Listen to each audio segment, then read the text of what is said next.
السلام علیکم ناظرین، اسپیشل ٹی وی کے پروگرام دستک کے ساتھ میں ہوں آپ کا میزبان محمد معاویہ۔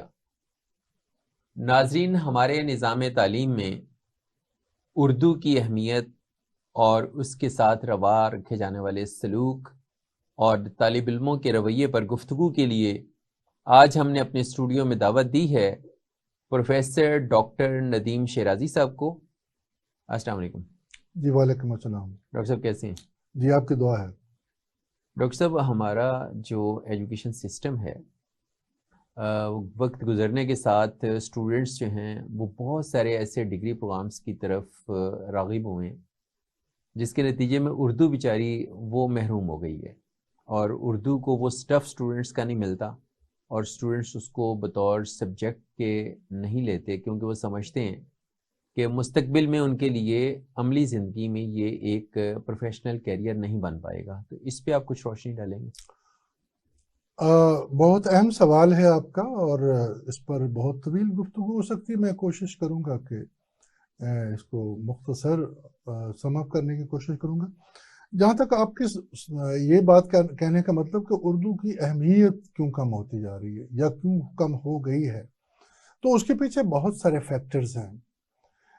سب سے پہلا فیکٹر تو یہ ہے کہ آج کل کی جو تعلیم ہے وہ ایک مقصدی تعلیم ہے، اس میں تربیت کا فقدان ہے۔ جو اس وقت ہم اسکولوں میں تعلیم دے رہے ہیں، یونیورسٹیز میں، کالجز میں، تو تعلیم و تربیت کا جو لفظ آج سے کچھ عرصہ پہلے اداروں کے لیے استعمال ہوتا تھا، اب اس میں تعلیم رہ گئی ہے اور تربیت کا لفظ ہٹ گیا ہے۔ اور یا تو وہ تربیت ہم نے والدین کے حصے میں ڈال دی ہے کہ وہ کہاں تک ان کو بچوں کی تربیت کر پاتے ہیں، یا پھر بچہ اداروں میں اپنی تربیت خود کرتا ہے کہ اس کو کس راہ پر چلنا ہے، کیا اس کے لیے ٹھیک ہے، کیا اس کے لیے غلط ہے، اور کیا اس کو آگے چل کر کرنا ہے۔ لیکن پھر اسی بات پر فوکس کروں گا کہ چونکہ بچوں کو جو ہم ایجوکیشن دیتے ہیں وہ ایک مقصد کے، اور مقصد کیا ہے کہ معاشرے میں سکوپ کس چیز کا ہے، آگے چل کر وہ اس کا مستقبل کس میں بنے گا، اس نے کون سی لائن اختیار کرنی ہے۔ تو اس لیے اردو کے حوالے سے ایک ایسا کانسیپٹ ہم نے ڈیولپ کر دیا ہے کہ جناب کون سا اس نے شاعر بننا ہے، کون سا اس نے افسانہ نویس بننا ہے، یا کون سا اس نے ناول لکھنے ہیں۔ تو اردو کو ہم نے اس لٹریچر، چونکہ ہماری اکثر 90% لوگ لٹریچر کو کے معنی سمجھنے سے قاصر ہیں، تو اس لیے اردو کو ہم نے اس زمرے میں ڈال دیا ہے کہ اردو پڑھنے والا شخص صرف اردو بولے گا یا اردو لکھے گا، باقی اس کی کسی پریکٹیکل لائف میں اردو کا کوئی مقام نہیں۔ جبکہ دوسری طرف اگر ہم دیکھیں تو اس وقت ہمارا سب سے جو کامیاب اور سب سے دور جدید کا جو سوشل میڈیا کہہ لیں یا الیکٹرانک میڈیا کہہ لیں، پرنٹ میڈیا تو بہت پرانا ایک ورژن ہے میڈیا کا، لیکن سوشل میڈیا بھی، پاکستان کی بات کر رہا ہوں، اور الیکٹرانک میڈیا بھی، وہ 99.99% اگر میں مبالغہ نہیں کر رہا تو وہ اردو میں ہے۔ حتیٰ کہ اپنا انگریزی اخبارات کے چینل بھی اپنے پروگرام جو ہے نا وہ اردو، کیونکہ پاکستان کے 90% بھی میں ذرا کم کہہ رہا ہوں، تقریباً ساری عوام اردو بولتی سمجھتی ہے، چاروں صوبوں میں اردو بولی اور سمجھی جاتی ہے، لیکن یونیورسٹیز، کالجز میں اردو کو وہ اہمیت اس لیے نہیں دی جا رہی کہ پیچھے سے جو سکولنگ ہماری ہے، جو براٹ اپ ہمارا ہے، اس میں کہہ دیا جاتا ہے کہ وہ مضامین رکھیں جن مضامین کی آگے جا کر مارکیٹ ویلیو ہے، یا جن سے آپ کوئی آگے اپنا فیلڈ لے سکتے ہیں، اپنی لائن کو لے سکتے ہیں۔ اچھا، آپ یہ کہنا چاہ رہے ہیں کہ اردو چونکہ ایک بہتر معاشی مستقبل نہیں دے سکتی، تو اس لیے اسٹوڈنٹس جو ہیں وہ اس سے اوائڈ کرتے ہیں، اور ہمارا over all education system student کی ذہن سازی ایسی کر رہا ہے کہ وہ سمجھتا ہے کہ اردو پڑھ کے کیا کرنا ہے، یہ تو ہمیں آتی ہے۔ اردو ہی ان کو نہیں آتی بیسیکلی، لیکن میں اس بات کو تھوڑا سا میں آگے چلانے کی کوشش کروں گا کہ دنیا میں اس چیز پر بے شمار سرویز اور سٹڈیز ہوئی ہیں کہ طالب علم کس زبان میں جلدی سیکھ سکتا ہے. تو یہ دنیا بھر کے جو ماہرین تعلیم ہے وہ اس نتیجے پر پہنچے ہیں کہ کوئی بھی طالب علم اپنی مادری زبان میں یا وہ زبان جو وہ بولتا ہے اپنی عام زندگی میں، اپنے عام ارد گرد کے ماحول میں رہتے ہوئے، دیکھتے ہوئے رہتے ہوئے، تو سب سے زیادہ جلدی وہ اس زبان میں، خواہ وہ میڈیکل کی تعلیم ہے، خواہ وہ اپنی زندگی کسی اور شعبے کی تعلیم ہے، لیکن طالب علم کی تفہیم جو ہے، ذہنی تفہیم، وہ اس کی اپنی اس زبان میں ہوگی جو اس کا اوڑھنا بچھونا ہے. اور ہم نے طلباء کو ایک ایسی راہ پر ڈال دیا ہے کہ میں ایک مثال دیتا ہوں. اب جرمنی کی اگر مثال ہم لیں تو وہاں پر وہ میڈیکل کی تعلیم بھی جرمنی اپنی زبان میں دیتے ہیں، اور دیگر سماجی اور معاشی اور جتنے بھی ان کے شعبہ جات ہیں ان کی تعلیم جرمنی میں. لیکن ہمارے ہاں، ہمارے ہائی لیول پر، ہماری بیوروکریسی میں، اور یا ہمارے اس لیول پر جو ڈیسیژن پاور ہے جن لوگوں کے پاس، وہ اس بات کو لے کر بیٹھے ہوئے ہیں کہ جناب اردو میں تو بہت ساری ٹرمز میڈیکل کی یا عدلیہ کی یا ایسی بہت سی ایسی چیزیں ہیں جو اردو میں پہلے ان کو ٹرانسلیٹ کرنا پڑے گا، پھر اس میں تعلیم دینی پڑے گی. آج سے کچھ عرصہ پہلے سپریم کورٹ کا ایک فیصلہ آیا تھا جس میں کہا گیا تھا کہ اردو میں CSS بھی کیا جا سکتا ہے، CSS کا امتحان اردو میں بھی دیا جا سکتا ہے، اور اس کا بندوبست کیا جائے. اس کا بندوبست کیا جائے. دیکھیں میں اس کے لیے مثال دیتا ہوں، لیکن وہ بندوبست ابھی تک نہیں ہو سکا. وہ بندوبست، ایک طرف ہم یہ کہتے ہیں کہ اردو ہماری اپنا قومی زبان ہے، لیکن وہ اب آپ یہ دیکھ لیں کہ ایک میڈیکل کی کتاب ہے، اس کو اردو میں ٹرانسلیشن کرنے میں کتنی دیر لگے گی، اور اردو میں یہ صلاحیت ہے کہ وہ دنیا بھر کی زبانوں کے الفاظ اپنے اندر سمو لیتی ہے. اب ہم بولتے ہوئے بھی کئی انگریزی کے لفظ بول رہے، کئی سنسکرت کے لفظ بول رہے، کئی فارسی کے لفظ بول رہے، ٹھیک ہے نا جی، تو وہ اردو کا حصہ ہے. اب میں اس کے لیے سب سے اچھی مثال میرے ذہن میں جو آ رہی ہے، کرکٹ کا جو کھیل ہے وہ 100% انگریزی میں، اس کی کمنٹری، اس کی ٹرمز، اس کی فیلڈ پوزیشن، اس کے شارٹ سٹروک، سب وہ انگریزی، کیونکہ وہ بنائی ہی گوروں نے، انگریزوں نے بنائی، ٹھیک ہے. لیکن کرکٹ کی کمنٹری ہم اردو میں کر سکتے ہیں، کرکٹ کو اردو میں ہم سمجھا سکتے ہیں، کرکٹ کا کھیل اردو میں ہم کر سکتے ہیں، پیش کر سکتے ہیں، کھیل سکتے ہیں، دیکھ سکتے ہیں، بتا سکتے ہیں. لیکن ہم اپنا کتب، سائنس کی کتب، میڈیکل کی کتب، ان کا ہم اردو میں ٹرانسلیشن نہیں. جس دن ہمارا ارادہ ہوا نا کہ یہ کام ہم نے کرنا ہے اور اردو کو ہم نے پروموٹ کرنا ہے، اس دن CSS بھی اردو میں ہو جائے گا، اس دن اپنا طب کی کتابیں بھی اردو میں ہو جائیں گی، اس دن سائنس کی کتابیں بھی اردو میں. دیکھیں ہم جس سسٹم سے پڑھ کے آئے ہیں، گورنمنٹ سسٹم، ہماری سائنس کی کتب اردو میں ہوا کرتی تھی، ٹھیک ہے، 8ویں تک سائنس جتنی بھی تھی وہ اردو میں پڑھائی جاتی تھی. لیکن اب چونکہ وہ ایک کریز ہے، وہ ایک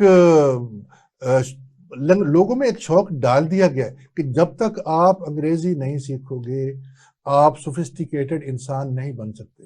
ڈاکٹر صاحب یہ بتائیں کہ ہم بہت سارے معاملات میں دنیا کے ترقی یافتہ ممالک کو فالو کرتے ہیں. مطلب ہمیں یہ سمجھ ہے کہ چین جو ہے وہ اپنی چائنیز لینگویج میں ترقی کر گیا، جرمنی اپنی جرمن لینگویج میں ترقی کر گیا، کورینز نے اس لینگویج میں ترقی کی.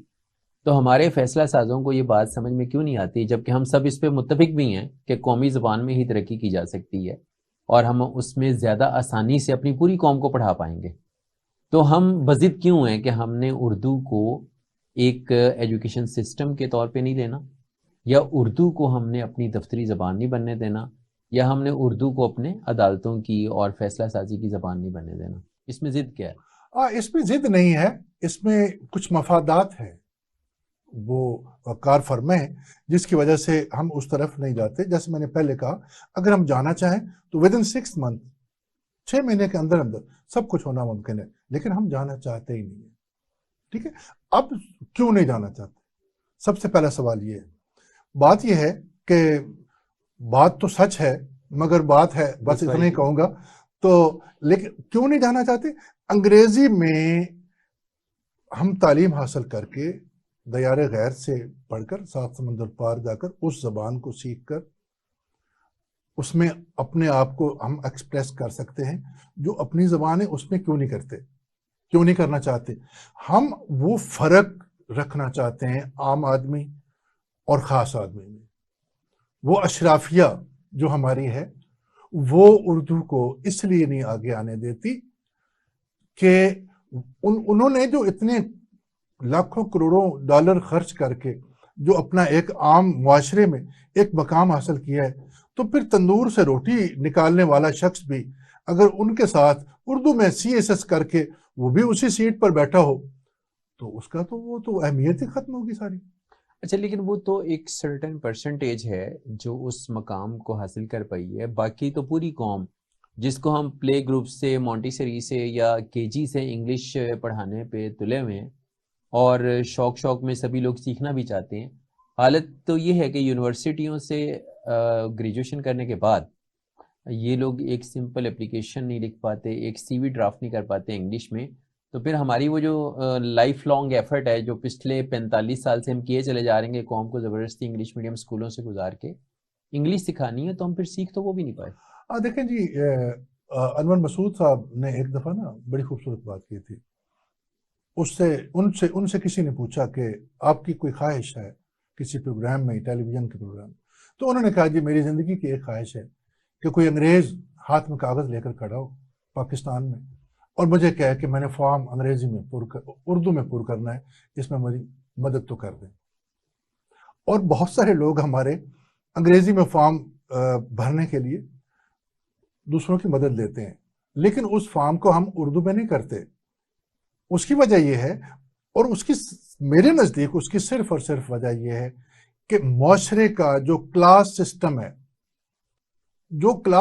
ہے معاشرے کی، وہ ہمیں اردو کو آگے آنے میں سب سے بڑی رکاوٹ ہے. یعنی وہ چاہتے ہیں کہ لینگویج بیریئر کی وجہ سے ہمیشہ ہی کچھ لوگوں کے محتاج رہیں. جی لینگویج بیریئر جو ہے وہ پھر میں کہوں گا وہ وہی بات ہے کہ عام آدمی اور خاص آدمی کا جو فرق ہے وہ انگریزی بولنے سے پیدا ہو رہا ہے پاکستان میں. اور جو دیکھیں میں مثال دیتا ہوں، میں چونکہ مختلف یونیورسٹیز کے ساتھ منسلک ہوں، میں نے اپنے ماڈرن ایجوکیشن کو بھی میں بڑی گہرائی سے میں جانتا ہوں. آج تک کوئی ایسا بندہ مجھے دکھائیں کہ، بلکہ میں آپ کو بے شمار مثالیں دے سکتا ہوں، لوگ سٹیج پر آ کر سب سے پہلے یہ جملہ بولتے ہیں، اپنی ٹائی کو بھی ٹھیک کریں گے، کہیں گے جی میری ذرا اردو تھوڑی سی کمزور ہے، معاف کیجیے گا. یہ بھی ایک فیشن ہے. یہ بھی ایک فیشن ہے. وہ ماڈرن ہونے کا ایک بتا رہے ہوتے ہیں کہ میں ماڈرن ہوں، مجھے انگریزی آتی ہے، مجھے اردو نہیں آتی. اس وقت یہ کہہ کر وہ اپنی کلاس کو ذرا دوسروں سے بہتر کر رہا ہوتا ہے، ٹھیک، جبکہ اس کو حالانکہ انگریزی ہی نہیں آتی ہوتی، اردو پھر وہ گزارا کر سکتا ہے. ٹھیک. اور اردو بولنے والا شخص عام محفلوں میں ہم اردو بولتے ہیں، گھر میں ہم اردو بولتے ہیں، ٹھیک ہے، مگر جس وقت اب آفیشل چیزوں کی بات آتی ہے اس وقت اردو بیچاری کہیں کی کہیں رہ جاتی ہے. اور میں سمجھتا ہوں کہ اس پر جان بوجھ کر عمل نہیں کیا جا رہا. ادروائز یہ کوئی میرا نہیں خیال کہ ٹرانسلیشن کرنا، اس کو اس میں کنورٹ کرنا یہ مسئلہ بالکل نہیں ہے. اگر اس کو ہم اپنائیں، اس کو کرنا چاہیں، دنوں کی بات ہے. اچھا، اردو چونکہ اوڑھنا بچھوڑنا اور کلچر نہیں بن پا رہی نا عام سوسائٹی کا، تو اسی وجہ سے پھر تعلیمی اداروں میں اس کو بطور کورس لینے میں بھی ہچکچاہٹ ہے اور اسٹوڈنٹس اس کو اس طرح سے نہیں لے پا رہے. دیکھیں جی، میں یہ بات پہلے بھی بہت دفعہ میں نے کی ہے کہ اصل میں جو ہماری، جہاں تک ہماری ماڈرن ایجوکیشن کا تعلق ہے نا جی، تو اس میں پہلے سے لے کر 5ویں جماعت تک اردو کی استانی یا استاد وہ ہوتا ہے جس کا اپنا سبجیکٹ اردو نہیں ہوتا. وہ یا تو اسلامیات کا ٹیچر ہوتا ہے یا ہوتی ہے، یا انگریزی والے بھی، ایون پاک سٹڈیز والے، وہ اردو، کیونکہ اردو کے بارے میں سکولوں میں یہ ایک کانسیپٹ دیا گیا کہ جس کو اخبار پڑھنی آتی ہے وہ اردو پڑھا سکتا ہے. ٹھیک. اچھا، 5ویں جماعت تک وہ ٹیچر جس نے اردو بطور مضمون نہیں پڑھی ہوئی، وہ بچوں کا ماشاءاللہ بیڑا غرق کر چکا ہوتا ہے. اور یہ بھی ایک سٹڈی ہے، انٹرنیشنل لیول کی سٹڈی ہے، کہ پہلی 5 جماعتوں میں بچہ یا تو زبان سیکھ جاتا ہے یا پھر نہیں سیکھتا. تو 5ویں جماعت تک اردو کو ہم سیکنڈ فڈل پلے کرواتے ہیں، ایسے ٹیچر سے اردو پڑھواتے ہیں جس کو خود اردو نہیں آتی ہوتی، وہ پڑھ کر آگے واحد جمع مذکر مؤنث کا ایک چھوٹا سا ذخیرہ بنا کر اس کو آگے وہ ڈیلیور کرتا ہے بچوں تک. اور اردو میں فیل ہونے پر کسی ماڈرن سکول میں بچے کو فیل نہیں کیا جاتا، وہ شرمندہ بھی نہیں کیا جاتا. اور شرمندہ بھی نہیں کیا جاتا. میں کسی ادارے کا نام لیے بغیر یہ بات کروں گا، میں پاکستان میں تقریباً بڑے سے بڑے ادارے میں بھی میں اردو پڑھا چکا ہوں. تو والدین آتے ہیں، جی چلیں جی اردو کی خیر ہے نا، اس ادارے میں تو اردو کے بارے میں پوچھا بھی نہیں جاتا، جانے دو.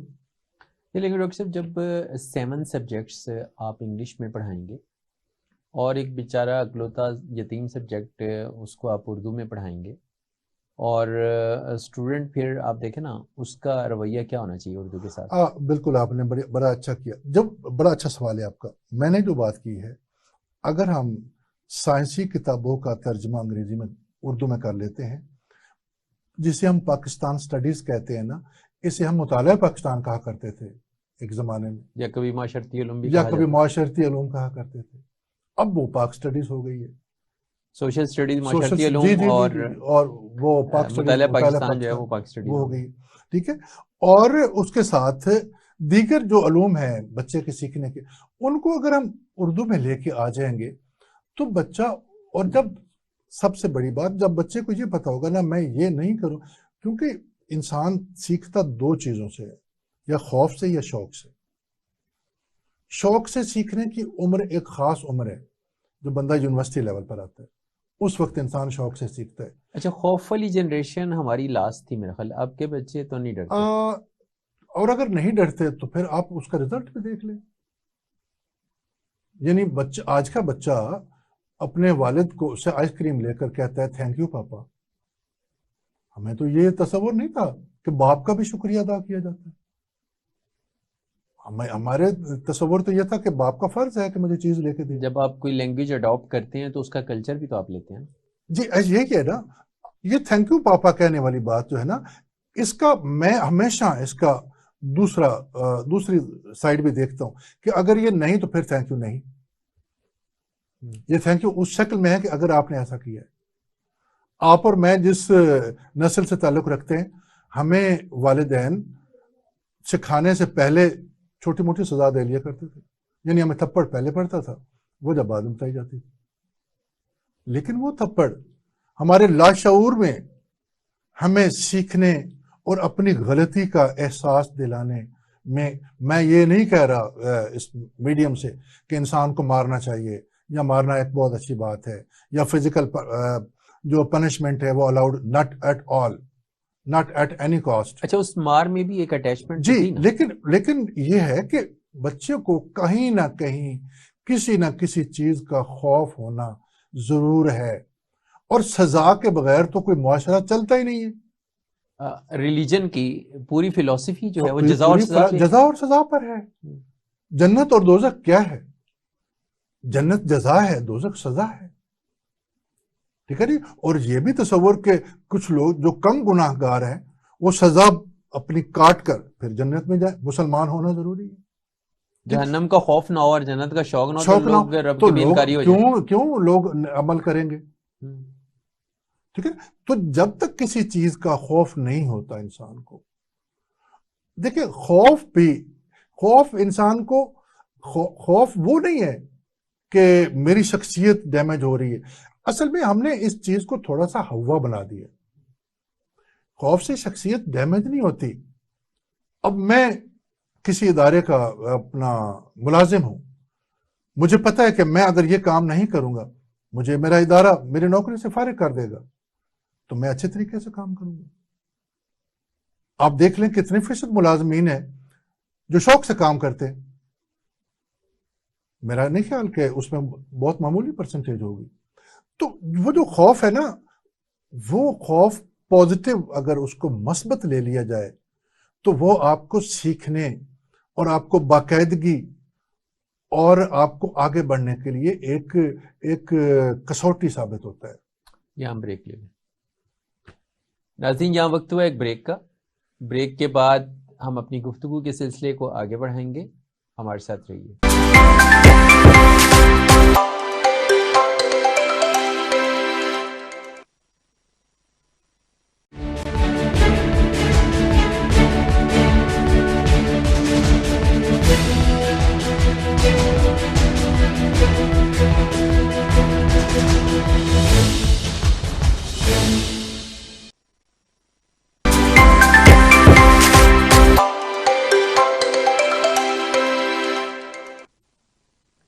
Welcome back. ڈاکٹر صاحب آپ کی جو گفتگو ہے اس سے یہ لگ رہا ہے کہ ہمارے اوور آل جو سماجی رویے اور فیصلہ سازوں کا جو ایک ذہنی رجحان کا مسئلہ ہے وہ چونکہ اردو کو بطور زبان اس ملک میں رائج نہیں ہونے دے رہا، تو اسی وجہ سے وقت کے ساتھ ساتھ اردو سے لوگوں کی دلچسپی جو ہے وہ ختم ہوتی جا رہی ہے. میں اس کے لیے نا آپ سے کچھ چیزیں شیئر کرنا چاہوں گا کہ آپ نے دیکھا، یقیناً آپ نے دیکھا ہے کہ ہمارے 5 اسٹار ہوٹلز پر ایک شخص کھڑا ہوتا ہے جو دروازہ کھولتا ہے. ٹھیک ہے، اس کو ٹربن کلا پہنا ہے، وہ اور شیروانی پہنائی ہوئی، شلوار اور نیچے خصا. یہ لباس ہماری پرائیڈ ہے، پرائیڈ تھی، پرائیڈ ہے اور پرائیڈ رہے گی. یہ ہمارے فخر کی علامت، ہمارے اسلاف کی یہ ایک عظمت کی نشانی ہے. کیوں آج سے اپنا 75-80 سال پہلے اس لباس کو نوکر کو کیوں پہنایا گیا، اس میں کوئی دوسری رائے نہیں. میں اس کو الیبوریٹ نہ بھی کروں تو سب کو سمجھ آتی ہے. ٹھیک ہے نا جی. یہاں انگریز کی حکومت تھی، انہوں نے نوکر کے لیے ہمارے بزرگوں کا لباس کیوں سلیکٹ کیا، یہ کھلی حقیقت ہے. ٹھیک، اچھا وہ چلے گئے،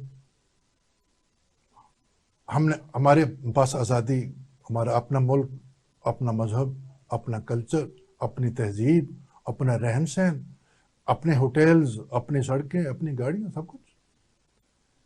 75 سال میں ہم یہ فیصلہ نہیں کر سکے کہ یار یہاں پر 2 پیس پہنا کر کسی بندے کو کھڑا کر دیا جائے.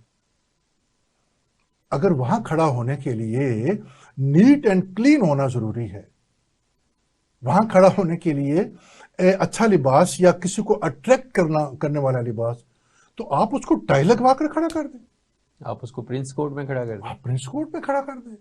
سردیوں میں لانگ کوٹ پہنایا کریں اس کو، گرمیوں میں شارٹ کوٹ پہنایا کریں، سر پہ ہیٹ ہو، سر پہ اس کے ہیٹ ہو، گوگلز اس نے لگائے ہوئے ہو. بھائی وہ چلے گئے جنہوں نے نوکر کو ہمارے بزرگوں کا لباس پہنایا تھا، ہم نے آج بھی اس کو وہیں کھڑا کیا ہوا ہے، ہم نے نہیں اس کو ہٹایا، وہ آج بھی وہیں کھڑا ہے. تو اب آپ کو میرے خیال میں، میرے سننے والوں کو بھی اب کوئی اس میں ایمبیگوٹی یا کوئی اس میں جھجک یا کوئی اس میں آر محسوس نہیں کرنی چاہیے اس بات کو سمجھنے میں کہ ہم آج بھی اپنی زبان، اپنے کلچر، اپنی تہذیب، اپنے کھانوں کو کیوں اہمیت نہیں دے پائے. اس کے پیچھے کیا، کس چیز کا عمل دخل ہے، کیا ایک مائنڈ سیٹ ہے، کیا میسج ہے ہماری پوری سوسائٹی کا. اب اس ایک مثال سے اردو کا پورا مسئلہ حل ہوتا ہے. اچھا لیکن ہمارا جو اسکولز کا ایجوکیشن سسٹم ہے وہ دنیا کے بہت سے ممالک کے مقابلے میں کافی بہتر ہے، تو کیا ہم اسکول ایجوکیشن سسٹم کے تھرو اردو کی جو حالت زار ہے اس کو بہتر نہیں کر سکتے؟ میری اپنی آبزرویشن یہ ہے، چونکہ میں نے کچھ عرصہ ایجوکیشن سسٹم میں گزارا ہے، تو میرا ایجوکیشن سیکٹر میں اپنا یہ ایکسپیرینس ہے کہ اسکولز میں اچھے اردو پڑھانے والے ٹیچرز ہی دستیاب نہیں ہوتے. اپنا اس کی ایک وجہ ہے کہ پھر میں کہوں گا کہ یہاں پر 2 نظام ہیں، بلکہ 3 نظام ہیں پاکستان میں ایجوکیشن کے. تو جس کو اہمیت دی جاتی ہے وہ ماڈرن ایجوکیشن ہے، انگلش میڈیم سے. تو جو ہمارے گورنمنٹ کے سکولز ہیں ان میں اردو کو باقاعدہ اہمیت دی جاتی ہے. گورنمنٹ سیکٹر سے آنے والے بچے اردو بولتے بھی ہیں، لکھتے بھی ہیں، پڑھتے بھی ہیں. سارا مسئلہ جو ہے نا وہ ہماری ماڈرن ایجوکیشن میں آ کر خراب ہو رہا ہے. اور ماڈرن ایجوکیشن میں جو طبقہ آتا ہے، اگرچہ وہ 2% ہے، لیکن وہ 2% رولنگ کلاس ہے. وہی آگے آ کر آپ کی رولنگ کلاس بنتی ہے. اور وہ جو باقی کے پرسنٹیج جتنی بھی ہے جو گورنمنٹ سیکٹر سے نکل رہی ہے وہ سروس دینے والے لوگ ہیں. اگر وہ اپنے ان جوہر نایاب سے بڑی مشکل سے جا کر کلرک بھرتی ہوں گے، تو ایک کلرک تو اپنا بقول غلام عباس وہ اس کا کتبہ جو افسانہ ہے، تو وہ کتبہ اس نے اپنے گھر پر لگانے کے لیے نام لکھوایا تھا، لیکن آخر میں وہ اس کی قبر پہ لگتا ہے. تو ایک کلرک کی تو پھر سوچ اس حد تک ہی ہو سکتی ہے نا. وہ سسٹم کو چینج تو نہیں وہ کر سسٹم سکتے. کو چینج نہیں کر سکتا، اس کے پاس ہے ہی نہیں کچھ. اور جو سسٹم کو چینج کرنے کی صلاحیت رکھتا ہے، جس کے پاس پاور ہے، وہ اس کو کرنا چاہتا نہیں ہے. وہی تو اصل رکاوٹ ہے. وہ اصل رکاوٹ ہی وہی ہے. اور وہی ان چیزوں کو دیکھو. میں آپ کو مثال دوں. ونس اگین یہ مائنڈ سیٹ کی میں بات کرنے لگا ہوں. ہم جب اسٹوڈنٹ تھے تو پہلا میک ڈونلڈز یہ مین بولیوارڈ پہ بنا تھا. یہ کافی پرانی بات ہے کہ میک ڈونلڈز دنیا میں بھر میں بنائے گئے، لیکن لاہور میں جتنی سیل پہلے دن ہوئی اتنی ان کی ورلڈ میں اور کہیں نہیں ہوئی. اور اس دن پولیس کو ڈنڈے مار کر لوگوں کو لائنیں لگوانی پڑی، اور لوگ زخمی ہونے کے باوجود اس شام برگر لے کر گھر گئے تھے. اب ابھی کوئی اور شہید بھی ہونے کا امکان تھا. چند مہینے پہلے ایک Canadian chain D H A میں بنی ہے، ٹھیک ہے. تو وہاں 1 مہینہ لوگوں کو لائن میں لگنے کے لیے بھی ٹوکن لینا پڑتا تھا. اور یہ انہی دنوں کی بات ہے جب لوگوں کو آٹا نہیں تھا مل رہا. جب لوگوں کو آٹا نہیں مل رہا تھا. ایک طرف لوگ آٹا لینے کے لیے گرمی میں اور لوگوں کے پاؤں کے نیچے آ کر مر رہے تھے، تو دوسری طرف اس کینیڈین چین کی کافی پینے کے لیے ہمارے نوجوان، بچے، بوڑھے، بزرگ وہاں کی کافی سے لطف اندوز ہونے کے لیے اپنے پیسے خرچ کر رہے تھے. اور وہاں پہ 1 مہینہ جانا مسئلہ رہا ہے کہ وہاں سفارش سے جانا پڑتا تھا، بڑی بڑی لمبی لائنیں تھیں. ٹھیک ہے نا جی. تو آج دیکھیں نا جی، ہمارے بچے کھانا کون سا کھاتے ہیں؟ آپ 1 ہفتہ لگاتار ذرا گھر میں دیسی کھانے بنائے نا. دیسی کھانے بچے شوقیہ کھائیں گے. 1 آدھ دن دیسی گھی میں ہمارے بچوں کو بدبو آتی ہے. ہمارے بچوں کو تو سبزیوں کے نام بھی نہیں آتے. سبزیوں کا نام تو کجا رہ گیا جی. بچوں کو ہفتے کے نام اردو میں نہیں آتے، 100 تک اپنا گنتی نہیں آتی اردو میں. تو یہ مسائل تو بہت تکلیف دہ مسائل ہیں. ہمارے بچے گھر سے جب بیٹھے ہوا آرڈر کرتے ہیں تو وہ گڑ والے چاولوں کے لیے نہیں کرتے، ٹھیک ہے نا. وہ بریانی کے لیے ہاں کوئی 1 آدھ پرسنٹیج کا وہ پاستا منگوائیں گے، وہ برگر منگوائیں گے، وہ چیزیں جو آپ کو اپنا کمپنیز دے رہی ہیں. اور معذرت کے ساتھ جو کمپنیز فاسٹ فوڈ دے رہی ہیں، انہیں کمپنیز کے ساتھ ڈرگس کی دکانیں بھی آگے چل کر انہوں نے بنانی ہے، اور وہی ان کی میڈیسنز بھی ہیں. پہلے انہوں نے آپ کو اس کا ہیبیچول کرنا ہے، اس کے بعد پھر آپ کو اپنی دوائی بھی بیچیں گے. اچھا، اس کا یہ مطلب ہوا کہ جب زبان ہم نے کوئی اختیار کی تو وہ زبان اپنا کلچر، اپنا رہن سہن اور اپنے کھانے پینے کے لوازمات ہر چیز کے ساتھ در اندازی کرتے ہوئے ہماری حدوں میں گھس آئی ہے، گھروں تک پہنچ گئی ہے. دیکھیں جی، بات یہ ہے کہ میں ایک شعر سناتا ہوں آپ کو کہ ابھی تہذیب کا نوحہ نہ لکھنا، ابھی تہذیب کا نوحہ نہ لکھنا، ابھی کچھ لوگ اردو بولتے ہیں، ہاں کیا زبردست. ٹھیک ہے، وہ عطردان سا لہجہ میرے بزرگوں کا، وہ عطردان سا لہجہ میرے بزرگوں کا، رچی بسی ہوئی اردو زبان کی خوشبو. زبردست. ٹھیک ہے نا جی، یہ اس زبان میں اتنی چاشنی ہے، اتنی اپنائیت ہے، اتنا میٹھا پن ہے. میں آپ کو ایک مثال دیتا ہوں کہ ایک لفظ ہے آپ. آپ کا آلٹرنیٹ مجھے انگلش لٹریچر سے نکال کے دے دیں. پنجابی میں ہم کہتے ہیں تسی، پنجابی اور اردو تو ساتھ ساتھ چلتی ہے، کلچر ایک ہے. یہ تسی اور آپ، یہ ہے ادب کا مقام. اور ادھر تو اور تم کے لیے بھی یو ہے، یو ایک لفظ ہے. بھائی پروفٹ کے لیے یو ہے، گاڈ کے لیے ہی ہے. ٹھیک ہے نا جی. تو ہر زبان کا اپنا ایک کلچر ہوتا ہے. اور پھر میں دل دکھتا ہے قبلہ کہ اچھی اردو بولنے والے سے لوگ کہتے ہیں بھائی خدا کے لیے مشکل اردو میرے سامنے نہ بولیے گا. لیکن میں جتنی اچھی اور مشکل انگریزی لکھوں گا، دوسرا بندہ مجھ سے متاثر ہوگا، بھائی کتنی خوبصورت انگریزی، اس کو کتنے اچھے لفظ آتے ہیں. اور کوئی بہت دقیق اور شستہ الفاظ میں اردو بولے تو اردو لوگ بولے سم تو ٹائم اس کو کہہ دیتے ہیں کہ یار پلیز آپ اس کو یار تھوڑا پلیز ذرا اردو ٹرانسلیٹ کر دیں گے. ہاں ٹرانسلیٹ کر دیں گے ذرا اردو ہمارے سامنے اس طرح کے الفاظ نہ بولیے گا. تو پھر ہم کہاں رہ رہے ہیں؟ یہ کون سا کلچر ہم نے اپنایا ہوا ہے؟ کس کلچر سے ہم آئے ہوئے ہیں؟ اردو زبان کو تو نقصان ہی مسلمانوں کی زبان کہہ کر ہوا. لوگوں نے اس کو راندہ، اگر اس کو تھوڑا سا اس سے دوری اختیار کی تو یہ کہا کہ یہ تو مسلمانوں کی زبان ہے. اور آج مسلمان ہی، میں پاکستان کی بات کر رہا ہوں، وہاں کی بات نہیں کر رہا ہوں کہ جہاں اردو نہیں بولی جاتی، وہ اس میں فارسی کا کلچر ہے، اس میں عربی کا کلچر ہے، ٹرکش ہے، اس میں ٹرکش ہے. تو میں کہتا ہوں ایک پورا گلدستہ ہے. لشکر کا مطلب ایسا ہوتا ہے کہ ایسا گروہ جس میں رنگ رنگ کے لوگ ہیں، گلدستہ ہے. اردو کی ابتدا میں لشکری بولا جاتا تو تھا. لشکر، اس کا مطلب ہی لشکر ہے.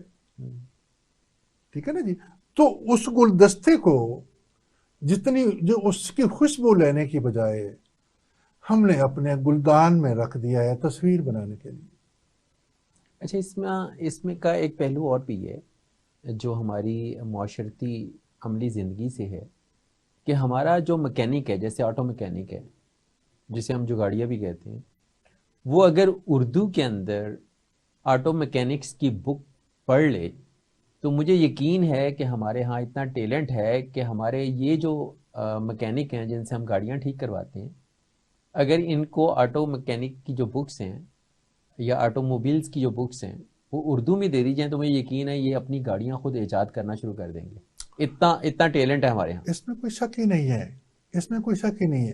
دیکھیں، میں نے یہ بات پہلے کر دی ہے کہ چھپی ہوئی صلاحیتیں اس وقت باہر نکلتی ہیں جب اظہار رائے کا طریقہ اپنی زبان میں ہو. اچھا، اب میں نے انگریزی بولنی ہے، میری انگریزی اپنی زبان نہیں ہے، وہ سات سمندر پار، پہلے تو میں اس میں انگریزی میں سوچوں گا، ٹھیک ہے، اس میں پھر دوسرے لفظ کھینچ کر لاؤں گا اس میں. لیکن انگریزی میں گالی نکالنا بھی کتنا مشکل ہے. اپنی زبان میں نکال لیا تو بلدا وہ آگے کی بات ہے، نان سٹاپ ہاں چلتا ہے. وہ آگے کی بات ہے. لیکن دیکھیں جی، میں اسی ایک اپنا جملے کا اگر ایجنڈا میں آج کی اس گفتگو میں رکھوں تو وہ جملہ یہی ہے کہ دنیا کا کوئی سیکھنے والا انسان کسی دوسری زبان میں اتنا اچھا نہیں سیکھ سکتا جتنا اپنی زبان میں سیکھتا ہے. ہاں، اس کو اپنی زبان میں سیکھنے کے مواقع دو. اگر آپ مواقع نہیں دو گے تو پھر وہ کہیں تو بیچارہ اس نے جانا ہے. اور ڈاکٹر صاحب، معافی الضمیر بھی جتنا اچھا آپ اپنی زبان میں جی بیان کر بالکل، سکتے اس ہیں، میں آپ کے جذبات ہیں، جی آپ کے احساسات ہیں، ایسا محبت ہے، ہاں جی، نفرت ہے، غم ہے، غصہ ہے، خوشی ہے، ہاں جی، ان سب کا اظہار ظاہر آپ اپنی لینگویج میں بہت اچھا کر اپنی سکتے ہیں. زبان میں. اچھا، میں نے ایک دوست سے کہا کہ جی آج کل کے بچے اردو میں کیوں کمزور ہیں، ماڈرن ایجوکیشن کے بچے. تو اس نے کہا آپ نے کبھی ان کو اردو پڑھائی ہے؟ جو آپ پڑھاتے ہیں انہیں وہ اچھے ہیں، آپ ان کو انگریزی میں، تیسری جماعت کا بچہ انگریزی میں آرٹیکل لکھتا ہے، 9ویں جماعت کا بچہ اردو میں مضمون نہیں لکھ سکتا۔ کریٹو رائٹنگ کے جتنے کمپٹیشن ہوتے ہیں جی انگلش جی میں جی، ہوتے ہیں۔ بالکل انگلش میں ہوتے ہیں۔ اور میں کہتا ہوں کہ اگر یہ یونیورسٹیوں میں سے اگر ایک سے زیادہ زبانوں میں تقریری مقابلے ہونا ضروری نہ ہوں تو شاید ہم وہ اردو کو ویسے اردو کی تقریر کا نام ہی ہم بند کر دیں، لیکن وہ بائی لنگول چونکہ اس میں ایک اٹریکشن ہے کہ اس میں بھی آنا ہے، تو بہرحال اچھا، ایک تو تدریسی عمل ہے، ہم، تدریسی عمل میں ظاہر ہم نے ان نقائص پہ بات کی ہے، اس کے بعد ہے بولنے کا مرحلہ۔